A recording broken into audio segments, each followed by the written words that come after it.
তুমি আমাকে থাপ্পড় মারলা? আরে না, আমি তোমাকে থাপ্পড় মারি নাই, তোমার কালে ওই মশা বসেছিল, আমি ওই মশাকে মেরেছি। কোথায় মশা? এই যে।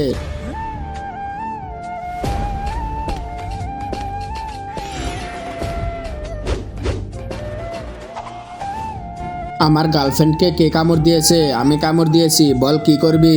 আমি কিছুই করতে পারবো না, কিন্তু আপনি যদি আমার গার্লফ্রেন্ডকে না বলেন যে ও তোমাকে না আমাকে মারতে চেয়েছিল, তাহলে আমার গার্লফ্রেন্ড ব্রেকআপ করে ফেলবে। প্লিজ বলেন। ঠিক আছে বলবো, কিন্তু এর বদলে তুই মানুষের 1 বোতল রক্ত এনে দিবি। ঠিক আছে, এনে দেবো।